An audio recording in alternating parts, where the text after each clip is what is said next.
உனக்கு தெரியுமாமா, இப்ப பொதுவா நம்ம வாழ்க்கையை வாழணும்னு நினைக்கும் போது ஒரு வேலைக்குன்னு போய் வாழறதுக்கு கண்டிப்பா என்னால முடியாது. என் மனசு முழுக்க சங்கீதம் தான். சங்கீதத்தோட உயர்ந்த இடத்துக்கு போகணுங்கிறது தான் என்னோட லட்சியமே. அதனாலதான் நீங்க இந்த வயசு வரைக்கும் கல்யாணம் வேணாம்னு நினைச்சீங்களா? இது வரைக்கும் நான் ஏன் கல்யாணமே பண்ணிக்கலன்னா, சங்கீத மாதிரியே பாசம் காட்டுற ஒரு தம்பியும் தங்கச்சி எனக்கு இருக்காங்க. அவங்க வளர்ந்து பெரியவங்களானதுக்கு அப்புறம் தான் எனக்கு கல்யாணம்னு இருந்தேன். அதுக்கப்புறம் தான் நான் பொண்ணு பார்க்கவே வந்தேன். அந்த பொண்ணை பார்த்தப்பவே எனக்கு தோணுச்சு அவளைதான் கல்யாணம் பண்ணணும். பண்ணிட்டேன். அது சரி, நீ ஏம்மா இது வரைக்கும் கல்யாணம் பண்ணிக்கல? நான் அந்த கல்யாண வயசை தாண்டிட்டேன்ல. அதை விடு. கல்யாணத்துக்கு முன்னாடி எல்லாருமே வயசை குறைவாதான் சொல்லுவாங்க. நீ ஓப்பனா சொல்லுமா, எத்தனை வயசை நீ குறைச்சு சொன்ன? சொல்லு. 7. அது போகட்டும். உனக்கு பாட்டு பிடிக்குமா? என் பாட்டு பிடிக்குமா? அப்படியா? நீ இன்னும் என் பாட்டை கேட்கவே இல்லையே, ஆனா பிடிக்கும்னு சொல்ற. இதுக்கப்புறம் நான் கேட்கலாம் இல்லையா? ஓ அப்படியா? நான் பெரிய இசைக்கலைஞனாகிறது உனக்கு பிடிக்குமா? ஒரு நாள் உலகம் முழுக்க என் பாட்டை எல்லாரும் கேட்பாங்க. எல்லாருமே என்ன பாராட்டுவாங்க. நான் ஒரு மியூசிக் டைரக்டர் ஆகணுமா இல்ல பின்னணி பாடகர் ஆகணுமா? இதுல உனக்கு எது பிடிக்கும்? உங்களுக்கு எது பிடிக்குமோ அதுதான் எனக்கும் பிடிக்கும். இங்க பாரு, எனக்கு இப்ப இன்னொன்னுதான் பிடிக்கும்.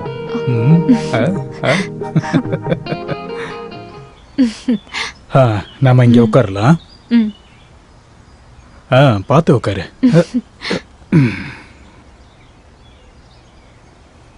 சிந்துவை பார்த்து 1 வாரம் ஆயிடுச்சு. நம்ம நாளைக்கு அங்க போலாமா? நீ டியூட்டிக்கு போகணும் இல்லையா? பரவாயில்ல, நான் லீவ் போட்டுக்கிறேன். சரிம்மா, காலையிலே நம்ம கிளம்பலாம். சரிங்க. அட, இங்க கூட ஹாஸ்பிட்டல்ல ஒர்க் பண்ற நர்ஸ், நான் போய் பார்த்துட்டு வரேன்.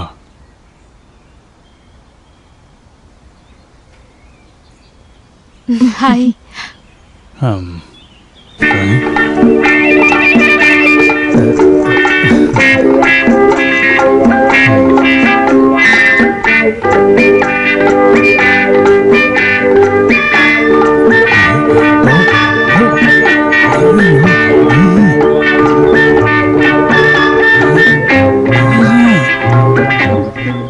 ஓ ஹஸ்பண்ட் கூட இங்க வந்திருக்க போலயே. எங்க வர?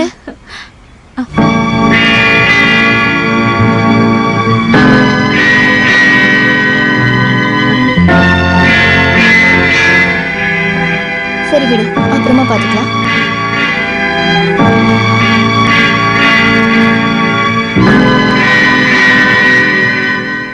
ஆ 5:30 மணிக்கு தான் முதல் பஸ். நம்ம சிந்துவை பார்க்கறதுக்கு அந்த பஸ்ல போகலாம். நாமலா? நீங்க மட்டும் போயிட்டு வந்தா போதும். ஏன் அப்படி சொல்ற? நீ தானே அவளை பார்க்கணும்னு சொன்ன. கூட வரதுக்கு இன்னொருத்தி இருக்கால, அந்த பார்க்ல தான் பார்த்தனே. அவளை நீங்க கூட்டிட்டு போனா போதும். ஐயோ, அவ யாருன்னு கூட எனக்கு தெரியாதே. நான் எப்படி? ஓஹோ, தெரிஞ்சிருந்தா கூட்டிட்டு போயிருப்பீங்க போல. அப்படியே உங்களுக்கு என்ன பண்றன்னு பாருங்க. அவளை பார்த்து அப்படியே வழிஞ்சுகிட்டு இருக்காரு.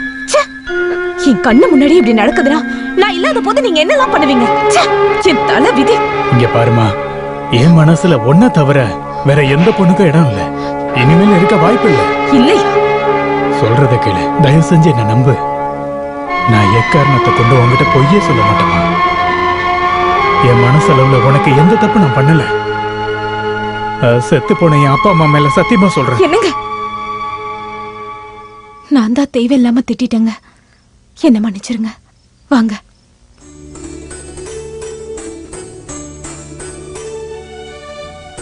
பொண்ணுங்க பொட்டு வைக்கிறதுனாலதான் அவங்க ரொம்ப அழகாவே தெரியுறாங்க.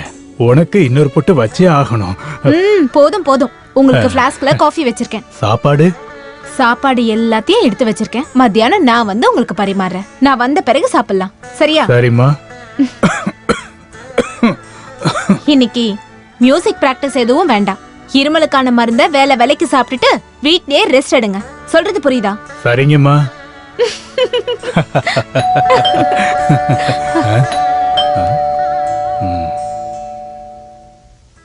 வணக்கங்க. வணக்கங்க. வாங்க வாங்க உட்காருங்க. நாங்க இந்த ஏரியாவில் இருக்கிறவங்க. ஆனா இது வரைக்கும் உங்களை சந்திச்சதே இல்லை. ஆனா உங்களை கேள்விப்பட்டிருக்கோம். நாங்க கோவிலுடைய அறங்காவலர்கள். நான் செக்ரட்டரி, தலைவர், பிரசிடென்ட். பாலக்காட்டு பாலகிருஷ்ணன் கேள்விப்பட்டிருப்பீங்களே? இல்லையே. திருவிழாவோட கமிட்டி தலைவரே நான் தான். எப்பயாவது தான் நடக்குமா? ஏய், திருவிழா எப்பவுமே வருஷம் நடந்துக்கிட்டு தான் இருக்கும்.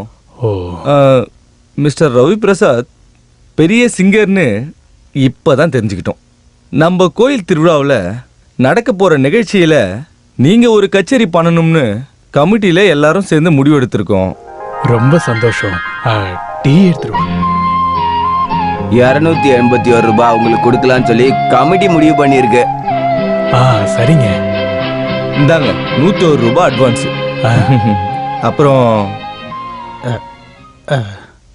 உங்ககிட்ட எல்லா விஷயத்தையும் வெளிப்படையா சொல்லிடணும்ல. 501 ரூபாய் திருவிழா கமிட்டிக்கு நீங்க டொனேஷனா கொடுக்கணும். அதுதான் எப்பவும் வழக்கம். அப்புறம் நம்ம காளியம்மன் கோவில் திருவிழாவில் நீங்க நிகழ்ச்சி பண்றதுக்கு ரொம்ப கொடுத்து வச்சிருக்கணும். ஏசுதாஸ், எஸ்பிபி எல்லாம் கச்சேரி பண்ண பெரிய மேடை.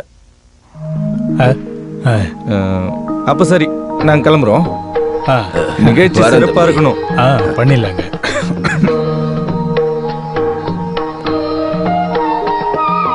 நீங்க எதுக்கு அங்க ஆர்கெஸ்ட்ராக்கு ஒத்துக்கிட்டீங்க? அட்வான்ஸ் திருப்பி கொடுத்துருக்கலாம்ல. அட விடுமா, கையில இருந்த காசு போனாலும் எனக்கு ஒரு நல்ல ஸ்டேஜ் கிடைச்சிருக்கு. நீ பாத்துக்கிட்டே இரு, நான் ஒரு கலக்குறேன். நல்லா கலக்குறீங்க பாருங்க.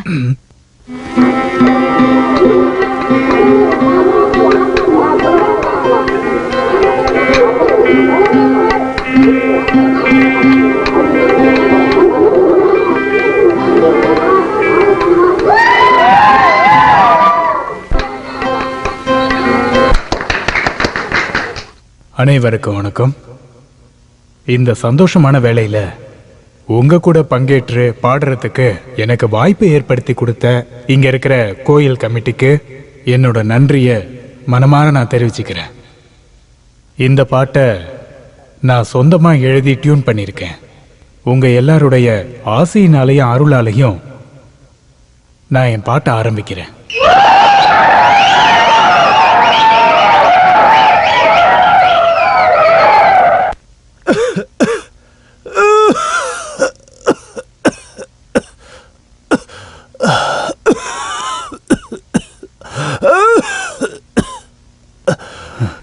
டாக்டர்,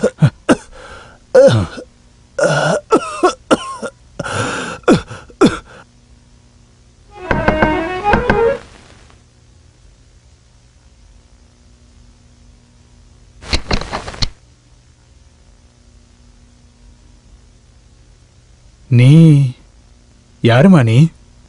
நான் பக்கத்து வீட்ல இருக்கேங்க. என் பேரு சுஜாதா. என்ன வேணும்? நான் அன்னைக்கு உங்களோட பாட்டு கேட்டேனே. ஓ. நீங்க ரொம்ப நல்லா ஆரம்பிச்சீங்க. ஆனா ப்ராப்ளம் ஆயிடுச்சு. என்னம்மா பண்றது, எல்லாமே விதியோட விளையாட்டு. உங்களோட பாட்டு எனக்கு இப்பவும் பிடிக்கும். நீ என்னோட பாட்டு கேட்டிருக்கியாமா? ஆமா, நீங்க இங்க உட்கார்ந்து பாடுறத நான் பலமுறை கேட்டிருக்கேன். நான் சொன்னதுக்கு அப்புறம் தான் அப்பா இங்க வந்து நீங்க பாடுறதுக்கு புக் பண்ணாங்க. அந்த சுப்பிரமணி இருக்காங்கல்ல, அவங்க தான் எங்க அப்பா. ஓ, புரிஞ்சிருச்சு. திருவிழா கமிட்டியோட பிரசிடென்ட் தானே? ஆமா. அண்ணே, அன்னைக்கு நீங்க பாடின பாட்ட மறுபடியும் பாட முடியுமா? கண்டிப்பாமா. அப்பனா மறுபடியும் பாடுங்க. நீ கொஞ்ச நேரம் கழிச்சு வாமா, என் மனைவி அதுக்குள்ள வந்துருவா. அவ வந்த பிறகு நான் பாடுறேன். ஐயோ, அந்த அக்காவை பார்த்தா எனக்கு பயமா இருக்கும். நான் இங்க பார்த்தா கூட அந்த அக்காக்கு பிடிக்காது. அதனாலதான் அக்கா இல்லாத நேரமா பார்த்து நான் இங்க வந்திருக்கேன். அப்படின்னா அவ இல்லாதப்போ நான்... அண்ணே, அக்கா வர்றதுக்கு இன்னும் கொஞ்சம் லேட் ஆகும்ல. அந்த பாட்டை கேட்க தான் நான் இங்க வந்திருக்கேன். உங்களோட பாட்டுனா எனக்கு ரொம்ப பிடிக்கும். சரிம்மா, நீ உள்ளவா. சங்கீதத்தை நேசிக்கிற யாரையும் நான் உதாசீனப்படுத்த மாட்டேன். வாமா. இனி இப்படி உட்காருமா. நான் முதல்ல ஒரு கீர்த்தனை பாடுறேன். ஐயோ அண்ணா, அந்த பாட்டு போதும். எந்த பாட்டு? அந்த இருமல் பாட்டு. ஐயோ, அது இருமல் பாட்டு இல்ல. நான் பாடுறப்ப இருமல் வந்துருச்சு. அது போதும். இப்ப இருமல் வராது. அதனால தானே நான் இங்க வந்திருக்கேன். சரி, ஆரம்பிக்கலாம். அந்த பாட்டை இப்ப நான் வேற டியூன்ல பாட போறேன். என் மனைவி வந்துட்டம்மா, நான் போய் கதவை திறக்கிறேன். ஐயோ வேணாண்ணே, எனக்கு ரொம்ப பயமா இருக்கு. நீ ஒன்றும் பயப்படாதம்மா, அவ ஒரு அப்பாவி பொண்ணு. ஐயோ அண்ணே வேணாண்ணே, நான் பின்வாசல் வழியா போயிடுறேன். நான் போய் திறக்கிறேன். ஐயோ வேணாண்ணே, நான் இங்க இருக்கிறதுனால உங்களுக்கும் பிரச்சனை வரும். என்ன பிரச்சனை வரும்? பிரச்சனை வரும்ண்ணே, இதுக்கு முன்னாடி எனக்கு நடந்ததுனால தான் நான் சொல்றேன். ஓ அப்படியாம்மா? அப்படின்னா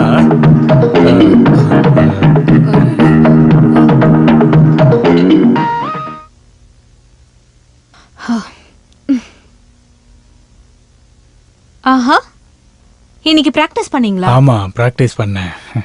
என்னங்க, நாம இன்னைக்கு சினிமாக்கு போலாமா? சினிமாவுக்கா? இன்னைக்கா? சரி, போயிட்டு வரலாம். நீ போயிட்டு குளிச்சுட்டு ரெடி ஆயிட்டு வா. குளிக்கணுமா? குளிச்சுட்டு ரெடி ஆயிட்டு வா.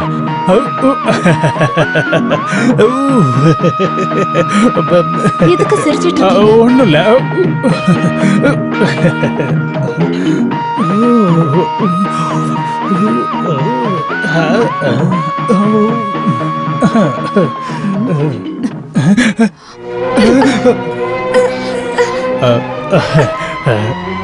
அது வந்து உண்மையை சொல்லுங்க, உங்ககிட்ட தான் கேக்குறேன். அந்த பொண்ணு சொன்னதுதாம்மா உண்மை. என்னோட பாட்டை கேட்கதான் அந்த பொண்ணு வந்தா. அவ என்னோட ரசிகை மட்டும்தான். உங்க ரசிகையை கட்டில் கடியில ஒளிச்சு வச்சுதான் பாட்டு பாடுவீங்களா?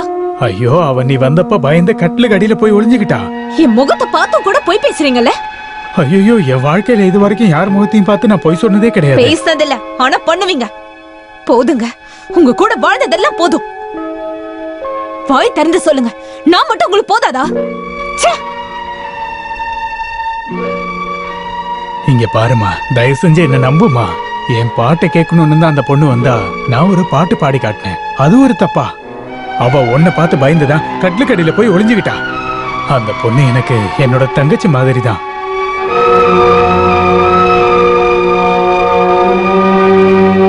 இங்க பாருமா, செத்து போன என் அப்பா அம்மா மேல சத்தியமா நான் நீங்க எதுக்காக செத்து போனவங்க மேல அடிக்கடி சத்தியம் பண்றீங்க? அப்படி சத்தியமா நம்ம வேற எப்படி உன்னை நம்ப வைக்கிறது? நான் இப்ப உங்களை நம்புறேன்.